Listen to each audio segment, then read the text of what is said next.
요즘에 제가 유머 사이트를 한 5개 정도 돌다 보니까 공통적으로 돌아다니는 사진이 하나 있었어요. 그게 뭐냐면은 이런 사진이었습니다. 걸리진 않겠지? 남자입니다, 남자. 19금 아니고요. 이런 사진들이 유머 사이트에 싹 돌아다니더라고요. 이게 감옥이잖아요. 감옥에 이렇게 죄수들이 막 붙어갖고 오밀조밀 있는 게 이게 어디냐면은 유머 사이트에서 보신 분이 있겠지만은 엘살바도르라는 데의 교도소예요. 왜 이렇게 몰려있냐? 지금 교도소를 안에를 뭔가를 고치고 있는 거예요. 툭딱툭딱 고치고 있어서 안에 있는 애들을 일단 바깥에 마당이라 그래야 되나? 거기다가 다 몰아놨는데 지금 코로나인데 마스크도 안 쓰고 이렇게 사람들을 붙여놨다고 굉장히 화제가 되고 있어요. 그럼 왜 이런 일이 벌어졌을까?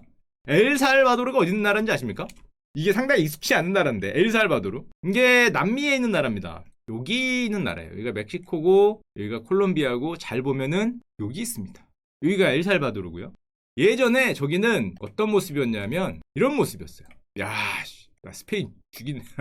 우리가 스페인을 좀 뭐 알기를 뭐같이 알아도 옛날에는 장난 아니었죠. 옛날에 이게 스페인 땅입니다. 야, 보기만 하더라도 이거를 300년을 갖고 있었어요. 그러니까 우리가 킹탈리아나 스페인을 굉장히 물로 여기는 경향이 있는데 옛날에는 장난 아니었습니다. 300년을 갖고 있었기 때문에. 여기 보면은 부왕령이라 그러잖아. 이게 무슨 소리냐면 스페인에서 이렇게 총독 같은 애를 보낸 거죠. 그래서 부왕이라고 해서 바이스킹을 이렇게 보낸 건데 전체 인구의 1%, 백인이 한 2주를 해서 1%로 무려 300년을 저거를 통치하면서 저기서 관세를 20%랍니다.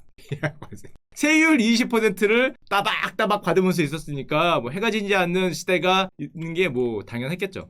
물론 원주민들이 반란을 하고 하는데 반란했다가 진압됐다가 반란했다가 진압됐다 그러는데 잠깐만 옛날 얘기를 드리면은 결정적인 사건이 2개가 펼쳐집니다. 하나는 프랑스 혁명이 펼쳐지면서 뭐 자유, 평등, 뭐 박애하면서 독립전쟁 막 이런 것들이 많이 펼쳐지니까 쟤들이 독립을 하려고 그러고 결정적으로 저기가 독립을 한 계기 중에 하나가 나폴레옹 아저씨가 스페인 본토를 먹어요. 먹는다고 표현하면 안 되고 삼켜요. 푸르륵 짭짭하면서 꿀꺽하십니다. 여기를 꿀꺽하니까 본토가 날아갔거든요. 근데 저기는 식민지야. 그럼 식민지 애들 입장에서는 이게 좀 애매해. 나폴레옹한테 세금을 보낼까? 아니면 어차피 대서양이잖아요. 나폴레옹 아저씨가 아무리 날고 기고 불가능은 없다 그래도 바다를 건너서 올 것 같진 않거든.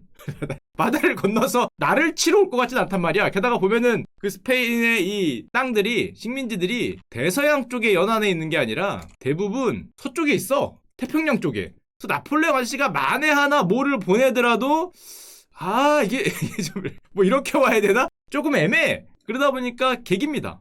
개긴다는 게 결국에는 야 쟤네 어차피 우리나라 모국이 날라갔다. 스페인 날라갔으니까 1800년도부터 주르륵 독립을 해요. 자 대충 얘기하는 겁니다. 파라과이 독립하고 브라질 독립하고 멕시코 독립하고 주르륵 독립을 하는데 문제는 우리가 지금 얘기하고자 하는 엘살바도르라든지 이런 나라들은 재밌는 게 사실은 예전에 나라가 하나였습니다. 하나. 1800년도에 중앙아메리카 연방공화국. 지금은 갈라졌잖아요. 여기 위가 멕시코고. 그래서 지금도 여기는 가끔 정치인들이 그런 구호를 외쳐요. 우리 뭉쳐서 다시 한번 해보자. 자기들이 유럽도 아닌데 유로존도 아닌데 옛날의 영광을 살려보자 뭐 이런 얘기를 하면서 중앙아메리카 연방을 다시 만들자 이런 얘기 가끔 나옵니다. 요거 모아서 뭐 해보자고. 근데 뭐 제 개인적인 생각이지만 티끌 하여튼 거기 모여도 뭐 죄송합니다. 티끌은 아니지만 하여튼 뭐 그런 거를 굉장히 추구를 하는데 여기가 또 이렇게 연방공화국이 하다 보니까 위에가 멕시코잖아요. 근데 옛날에 멕시코가 얼마나 했냐면 그 당시에 megxico의 모습을 잠깐 보여드리면 위험찼죠. 멕시코도 물론 독립한 지 얼마 안 되긴 했는데 그 당시 멕시코입니다. 이만하거든요. 여기 미국이 요만해요. 캘리포니아, 텍사스, 뭐 뉴멕시코 당연히 이거 다 자기 거여서 그 당시엔 거의 제국이었어요. 제국이었기 때문에 여기 아래에서 이제 막 나라들이 서로 연합해서 이제 독립을 했잖아요. 고민을 합니다. 합칠까? 합칠까를 고민을 해요. 합치면 여러분이 미국 옆에 있다고 생각해봐요. 막 독립을 했는데 그러면은 뭐 50 몇 번째 주가 될까? 뭐 40 몇 번째 주가 될까? 뭐 이런 생각하잖아. 여기가 크니까 뭐 합쳐볼까? 뭐 이런 생각을 잠깐 해요. 실제로 잠깐 발만 담갔다가 나왔는데 멕시코가 왕정이 몰락하면서 만약에 이게 진짜 합쳐졌으면 잠깐 합쳐진 거예요. 여기 보면 색깔이 아래가 회색이잖아. 그때 당시에 최고로 치면 이게 다 이제 멕시코 뭐 제국의 땅이라고 해야 되나? 연합이라고 해야 되나? 어마무지한 국가가 될 수 있었죠. 만약에 저게 지금까지 이어졌으면 진짜 어마무지한 제국이 될 수 있었는데 여기 실리콘밸리도 여기 있는 거 아니에요? 샌프란시스코도 다 여기 있고 다 여기 있는 거죠. LA도 여기 있고 다 여기 있는 거기 때문에 근데 문제는 안 됐죠. 멕시코가 날아가면서 저게 깨져서 결국에는 저 중앙아메리카 공화국이라고 열심히 모였던 애들이 1838년에서 40년에 다 탈퇴를 합니다. 멕시코 입장에서 잠깐 보면 엘살바도르 얘기하기 전에 멕시코가 미국하고 싸우거든요. 다 아시죠 이거는. 싸워서 여기를 뺏겨요. 뭐 역사는 다 아시니까. 그래서 뭐 우리로 치면은 만주벌판처럼 뺏기는데 이거를 뺏겨서 미국이 이만해진 거 아니에요? 지금 이만해졌는데 이거를 얼마에 뺏겼냐는 거를 역사에서 보면은 15,000달러. 세상에 나쁜 놈이죠. 세상에 나쁜 놈이 15,000달러. 지금 돈으로 쳐도 4억 달러, 한 4천억 정도 주고 전쟁에서 이겼으니까 뭐 뺨을 팍 때린 다음에 이거 받고 꺼져 해서 그거 15,000달러 주고 땅을 뺏겨요. 그 넓은 땅에 8만 명이 살았다 그러니까 이 땅에 8만 명이면 사실은 빈 땅이죠. 이거 빈 땅이에요. 여기에 8만이면 이 정도는 그린란드 수준의 인구 밀도 아닌가? 여기에 8만 명이 살면은 뭐 그렇기 때문에 사실상 빈 땅을 뺏겼는데 여기서부터 약간 비슷하게 들어가는데 저게 이제 뺏겨서 미국령이 되는데 미국령이 바뀌기 일주일 조금 9일 전에 금이 발견돼. 멕시코는 참 운도 없어요.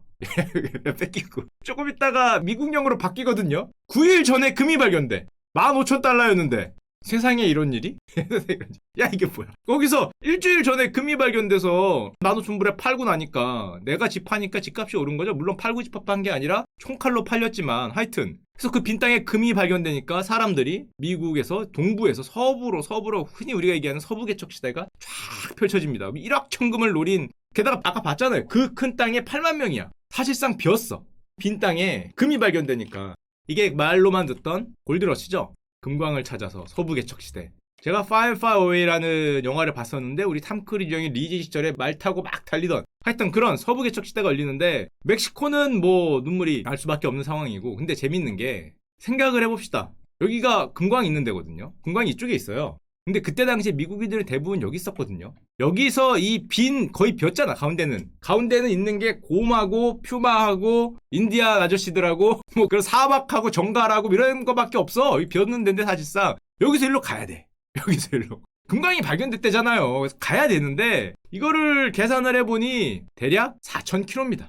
당연히 쉽지 않겠죠. 철도 도로 있을 리가 없잖아요. 베어가 많죠. 베어 형들이 맞이해주는 여기를 4,000km를 가로질러 가야 되니까 중도에 죽는 사람도 부지기수고 당연히 무법천지죠. 총가진 놈이 짱이잖아. 여기에 경찰서가 있을 리가 없잖아요. 비었는데. 여기에 뭐 보안관이 나중에 생겼겠지만 처음에 뭐 있을 수도 없고 정보 뭐가 있지 않으니까 완전히 무법천지로 금을 향해서 달려가는 그래서 우리가 많이 보는 이런 거. 이거 굉장히 장거리형입니다. 이게 보통 한 4,000km짜리입니다. 4,000km를 요걸 타고 안에서 이동하는 게 서부 영화에서 많이 나오는데 너무 험난하잖아. 가다가 죽는 경우도 많고 게다가 뭐 인디안 아저씨들 베어 형들 그리고 뭐 서로 총 들고 뭐 뺏고 날리고 그러니까 사람들이 조금 안전한 길을 찾아요. 포장마차 아니고요. 안전한 길. 여러분 같으면 어디로 가고 싶어요? 저길 가로질러는 게 너무 위험하니까. 그죠? 바다로 갑니다. 근데 그것도 영 그 좋은 선택이 아닌 게 당연히 여기 그게 없죠. 운하가 없기 때문에 여기서 이렇게 와야 되거든요. 야야야. 야 이걸 돌아야 돼 이거. 이게 3만 킬로야 3만 킬로. 여기가 막혔어요. 야 그렇다고 진짜 목숨 걸고 일로 갈 수는 없잖아. 이거는 아문센 선생님이나 하는 거고 이렇게 가는 건. 이거는 진짜 자기가 북극 꼬미지 않는 한 가기 힘든 거고 여기 중간에 어떻게 할 거야. 쇠빙선도 아닌데 이거는 개썰매 끌고 가는 형들이나 가는 거고 이렇게 가는 거죠 이렇게. 이게 3만 킬로입니다. 파나마 운하가 없기 때문에. 6개월 이상 걸렸다고 합니다. 6개월 이상 이거를 달달달달 가다가 뭐 파도 한번 치거나 폭풍 한번 만나면은 좌초죠. 좌초하면 여기는 아마존이에요. 그 당시에는 아마존이기 때문에 조심해야 됩니다. 물론 뭐 나라들이 있었지만 하여튼 이렇게 가요. 그래서 머리를 써요. 조금 체력 있는 형들이 이걸 어떻게 가야 되나? 여러분 같으면은 최단 기간으로 어떻게 가고 싶어요? 가족이 있는 형들이면 할 수 없고 자기가 젊고 힘이 있다. 그럼 이런 생각을 하지 않겠습니까? 여기서 요거를 아니 이쯤만 가서 여기서 돌파해. 운하가 없으니까 내려서 그때부터는 구보해서 여기 반대편 태평양에 도착한 다음에 여기서 다시 야 괜찮습니까? 여기 돌파해야 돼요. 물이 없어. 환승해야 돼 환승. 말로. 물론 나를 기다리는 말이 있을 리가 없죠 여기에. 뭐 전화가 있던 게 아니고 뭐 메신저 보낼 수도 없는 거잖아. 야 말 대기시켜놔라 이게 안 되기 때문에 대충 내려서 이게 얇아 보이지만 나라예요. 한 나라도 아니죠. 한 두세 개 나라일 거 아니야. 한 컨트리를 거쳐가야 되는 거야. 걸어서. 그래서 실제로 있습니다. 그게 최단 코스라고 해요. 요런 코스. 그래서 내려서 이렇게 와서 내린 다음에 환승을 해서 여기서 이렇게 가는 코스가 있었다고 합니다. 실화입니다. 실화. 보시면 파나마 대서양측에 도착해 정글을 카누나 뭐 이런 걸 통해서 빠져나가 태평양 쪽에서 다시 배를 타고 이렇게 오는. 야 뭐가 제일 난지 저도 잘 모르겠어. 야 이렇게 할 바에 그냥 이렇게 가는 게 낫지 않을까?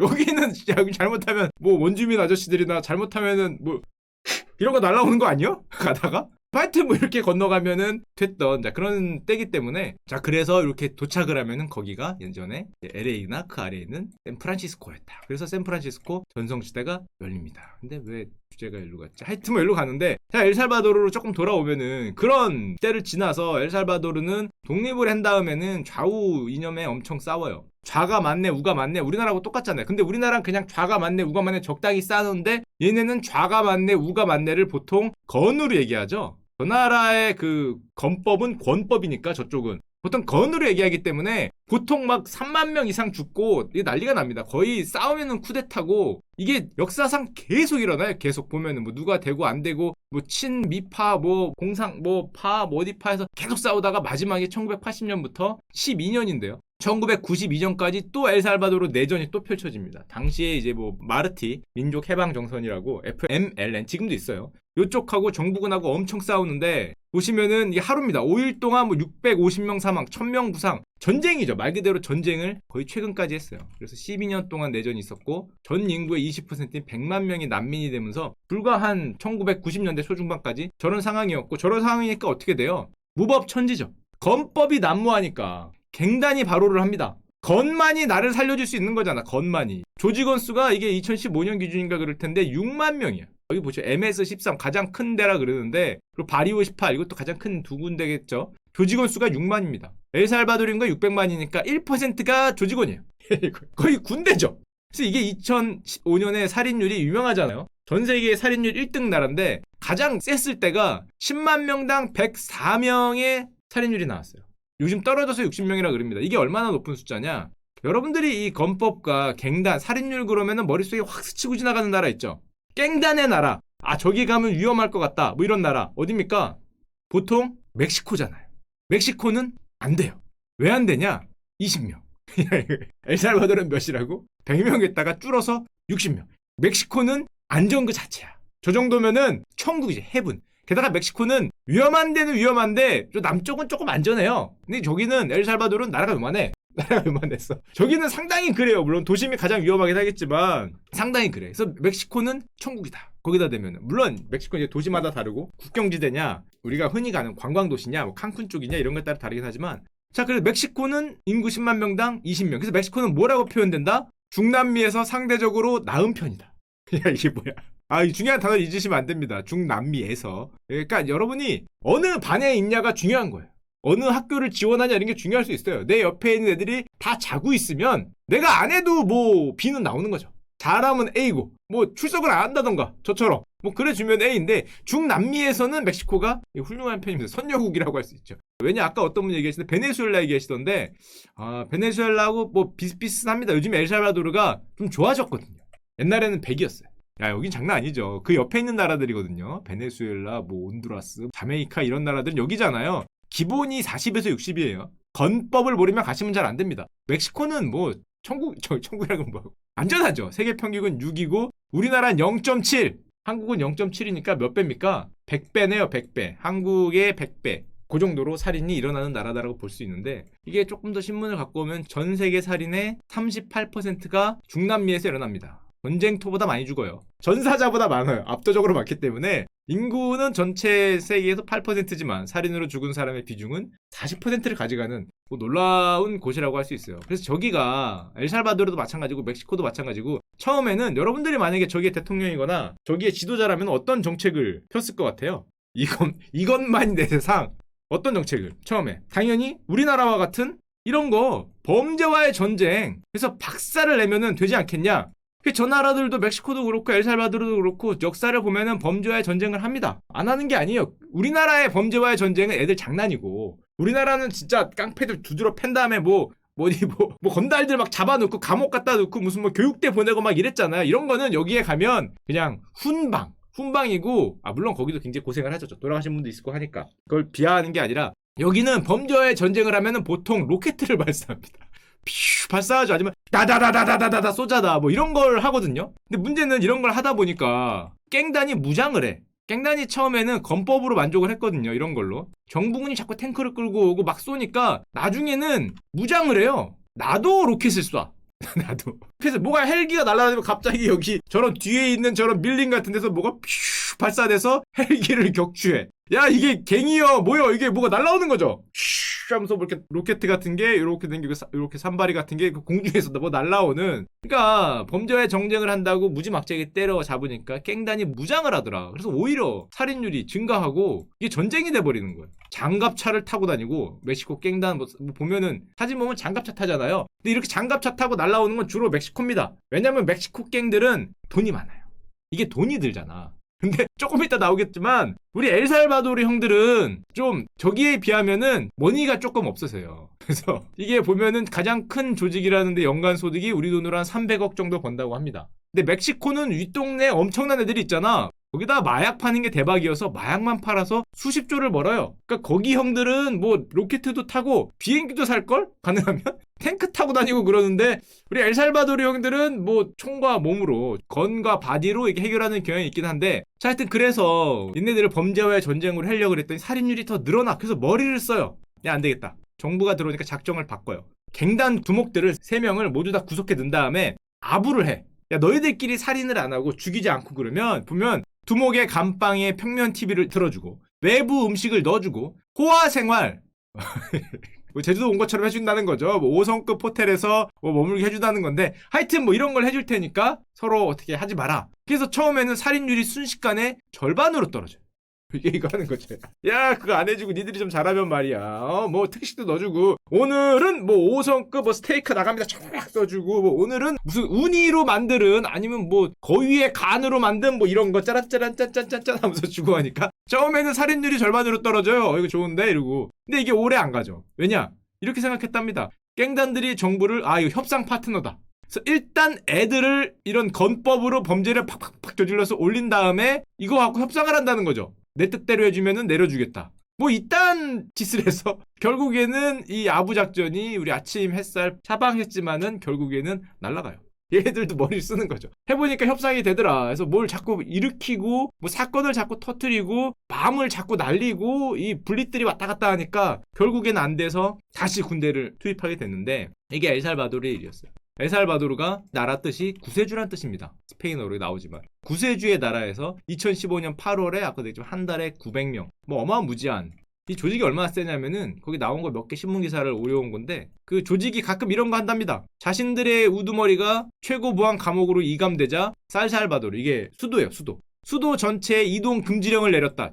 지들이 뭔데 서울에 이동 금지령을 웬 조직폭력배가 내리는 거죠. 미치지 않고서야. 그랬더니 웃기고 있네 하고 운행하는 버스 기사들을 무자비하게 사살했다. 이게 수도에서 일어난 일이다. 좀 웃기는 거죠. 우리로 치면은 야 우리나라 조폭들은 무슨 나이트클럽이라 해야 되나? 뭐 그런 데나 뭐 문을 닫아라 열어라 뭐 그 정도로 해도 될까 말까 한데 여기는 아예 서울 전체에 이동 금지령을 계엄령을 내려서 이동을 하면은 총으로 쏴버리는 뭐 이런 일을 하는 단체가 되니까 사실은 그래서 엘살바도르 조직범죄 같은 경우는 이렇게 얘기를 합니다. 여기는 조직범죄라고 얘기하기보다는 사실상 내전에 가깝다. 지금 정권을 잡은 여기 나오죠. 좌파 FML 아까 처음 나왔던 걔네들과 사실상 싸우는 이 내전 조직에 가깝다 뭐 이런 얘기를 많이 해요. 만만한 애들이 아니라는 거죠. 자 이런 암울한 엘살바도르의 불과 얼마 전입니다. 진짜 따끈따끈한 뉴스예요. 몇 년 전에 이런 사람이 등장합니다. 엘살바도르의 구세주 엘살바도르 구세주 나이브 부켈레라는 요런 아저씨가 등장을 하는데 그때 당시 2015년 나이가 34살이었어요. 우리로 치면은 서울시장에 도전을 해요. 그래서 34살에 서울시장이 됩니다. 그래서 이 아저씨가 하는 거는 뭐냐면은 젊은이들을 조직범죄와 가지 않게 완전히 안티 조직범죄한 아저씨거든요. 깽단을 날리고 싶어서 참지 못하는 거의 두테르테 같은 형인데 보니까 힘으로 날리려고 그러면 안 될 것 같아요. 젊은이들을 내 편으로 만들겠다 해서 어떤 정책을 쓰냐면 젊은이들한테 할 거를 줍니다. 범죄를 발음도 C도 잘 쓸 것 같아. 크리미널리티를 크리티버티로 바꾸겠다. 창조로 바꾸겠다. C를 C로 바꾸겠다. C를 C로 바꾸는 이런 접근법을 써서 스케이트보드 타는 데를 만들고 무슨 뭐 브레이크 댄스 축제를 열고 젊은이들을 신경을 다른 데 쓰기 위한 뭐 도서관, 공원 막 이런 걸 막 만들어요. 그러니까 젊은이들이 열광을 합니다. 그리고 뭐라도 할 수 있게 하루에 한 가지 일 프로젝트를 해요. 뭐라도 하란 거죠. LED 가로등을 만들건 뭐 길거리 장터를 뭐 땅을 밀건 뭐 저기 뭐 비둘기를 잡건 하여튼 뭐를 하건 이 사업을 하루 단위로 해서 사람들을 그걸 일을 시키든 뭐 그런 걸 하면서 엄청난 지지를 받죠. 지지율 88%. 그때 당시에 우리로 치면 서울시장인데 서울시 지지율이 88%. 1쾌를 줘요. 퀘스트를 날마다 주는 거야. 퀘스트를 다 할 때마다 보상을 주고 괜찮지 않습니까? 뭐 업적 퀘스트도 있겠지. 중요 퀘스트도 있고 이 중요 라인 퀘스트도 있고 그런데 그걸 주니까 사람들이 퀘스트 하느라고 시간 가는 줄 몰라. 그래서 원래 해야 되리라고 표현하면 안 되지만 갱단에 잘 안 가. 바쁘다는 거죠. 쾌해야 되는데 자꾸 부르고 난리야. 근데 잘 안 가니까 지지율이 88%를 찍어요. 그렇게 돼서 결국에는 이 서울시장 아저씨가 대통령이 돼요. 저 1쾌 아이디어로. 대통령이 돼서 엘살바도르 2019년 대통령이 당선됩니다. 보면 54%. 대선에서 승리했다. 양당 체제였는데 갑자기 어디서 뛰어들어온 놈이 그걸 제끼고 2019년에 대통령이 돼서 지금 1981년생 엘살바도르 대통령이에요. 물론 이런 말을 듣습니다. 이게 개혁가냐 독재가냐. 1쾌를 주는 아이디어를 좋아하는데 약간 성향이 두테르테형이에요. 무슨 말이냐면은 입고 다니는 옷만 봐도 범상치 않죠. 이 대통령 아저씨가 보통 양복을 입는데 저런 어떤 청바지, 가죽 자켓 이런 거 입고 제가 안 갖고 왔는데 유엔에서 연설을 해요. 연설하다가 갑자기 자기 스마트폰 꺼내서 이러고 찍어. 야, 이게 뭐야? 연설하다가 잠깐만 I'm sorry 하더니 막 찍어. 그리고 SNS에 올리고 있어. 뭐 이런 거래요. 트위터 팔로워 190만 명이다. 형 지금 유엔 연설한다 얘들아. 뿌 봤냐? 뭐 이런 거예요. 대통령이. 이거를 하고 있으니까 이게 좋은 건지 나쁜 건지 사람들이 좀 애매한 데다가 저 아저씨가 엄청 강력합니다. 예를 들면은 이 국회에 난입하는 일이 굉장히 유명한데 엘살바도르 범죄 해결을 위해서 우리 군대와 경찰의 장비를 강화해야 된다. 그래서 1억 달러, 대충 한 1,300억 정도를 국회에 달라 요구했더니 국회가 민기적대. 1,300억 네가 어디다 쓸 건데 뭐 문서 뭐 민기적 좌뇌 우뇌 투표 뭐 되네 안 되네 하니까 국회에 군인을 이끌고 들어가요. 무지막지한 아저씨죠. 군인을 이끌고 들어가서 무장 군경을 이끌고 들어가서 총을 들고 투표를 빨리 하든가 뭐 이런 거죠. 나의 총은 그냥 구경이지 안 쳐다봐도 돼. 괜찮아 빨리 투표해봐. 이러고 총을 들고 있다는 거 아니야. 괜찮아 빨리 투표해. 별일 아니야 빨리 투표해봐. 그러면 할까 말까 하다가 뭐 필리버스터 이런 거 하다가 총이 있으면 이게 야당 의원들은 장난하냐 이게 쿠데타다 막 이렇게 얘기하니까 이게 개혁자냐 독재자냐. 게다가 이렇게 하니까 이 웃긴 게 여기 시민들이 좋아해. 이 국회의사당 밖에 뭐라 그러냐 시민들이 이렇게 막 박수 치고 있어요. 이렇게 뭐 들고 우리 부켈레 형 화이팅 뭐 이런 거 들고 막 이렇게 들면서 박수 치고 있어요. 시민들 입장에서 빨리빨리 통과해야 되는데 국회가 썩어 빠져 통과를 안 하고 있다 뭐 이렇게 생각을 하니까 이렇게 생각을 해서 대통령이 무장 군대를 이끌고 들어가서 그걸 통과시키는 거를 하여튼 뭐 이렇게 됩니다. 그래서 군대와 경찰에 뭐 의존하는 게 아니냐 그러는데 문제는 아까 전에 처음 나왔던 사진으로 돌아가면은 당연히 갱들을 싫어하기 때문에 무지막지하게 잡아넣거든요.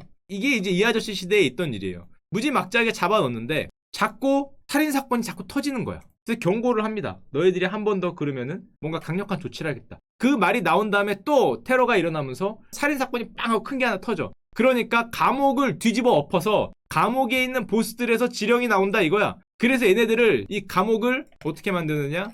뭐 감방 철판에 판을 덧대서 서로 얘기를 못하게 하고 서로 치아들끼리 떼어놓고 서로 같은 조직들끼리 있지 못하게 만들고 서로 갈갈이 이렇게 찢어갖고 감옥에서 지령을 못 나오게 만들려고 감옥을 개조해요. 그래서 이게 그 개조하는 동안 나와 있는 거거든. 개조하는 동안에 여기 나오죠. 논란의 사진은 이 재배치 공사를 하는 동안 소집했던 것이다. 사람들이 막 뭐라 그러니까 이거 뭐냐 그래 너무한 거야. 인권은 어디 갔냐 그랬더니 우리 이 형이 SNS에다가 실제로 올립니다. 저런 비슷한 사진하고 인권이 중요한 게 아니라 살인율을 낮춘다. 저 일 있은 저런 어떤 범죄자를 내보내서 저렇게 감방을 고치는 와중에도 우리나라에서는 살인사건이 몇 건 있었다. 이런 걸 SNS에 올리면서 국민적으로는 지지를 받고 있는 것 같아. 국민적으로. 근데 이제 외부에서 보면은 야 이게 무슨 1970년대나 뭐 한 60년대 있었던 뭐 그런 인권 탄압 논란 그게 굉장히 많이 나오는 거죠. 저 나라에서는 지금까지도 저 대통령의 저런 두테르테라고 보면 돼요. 거의 두테르테형 같은 그런 강력한 반 깽 정책이라고 해야 되나? 반 어떤 살인 정책? 그거에 의해서 지금 이 많은 수감자들이 수감자도 엄청 늘었고 이 수감자들을 다시 더 보안 등급 같은 거 올리면서 강하게 배치하기 위해서 내보낸 그런 상황이 게 지금 엘살바도르의 현재입니다. 그래서 아마 인기는 굉장히 좋은데 정말 두테르테형으로 갈지 개혁가로 갈지 조금 더 봐야 될 것 같고 이게 참 재밌는 게 여기 있는 국가들이 예전에 한번 나왔지만 여기 있는 국가들은 특히 멕시코를 중심으로 해서 여기를 중심으로 해서 요 위가 엘도라도잖아요. 미국이 엄청나거든요. 1인당 GDP가 얼마입니까? 5만 불이 넘잖아요. 우리가 3만 원인데 거의 2배의 부자가 되기 때문에 여길로 가는 이 마약 루트로 여기 갱단들은 굉장히 부자예요. 근데 우리 엘살바도르 형들은 요 점이기 때문에, 거기는 그 차별을 못하고 사실상 내전에 가까운, 정치, 정권, 권력에 가까운 그런 모습을 취하고 있는 그런 상황입니다. 참고로 엘살바도르는 이쪽으로 가는 바닷길도 없죠. 가려면은 뭐 이렇게 가야 되는데, 쉽지 않은 상황이고요.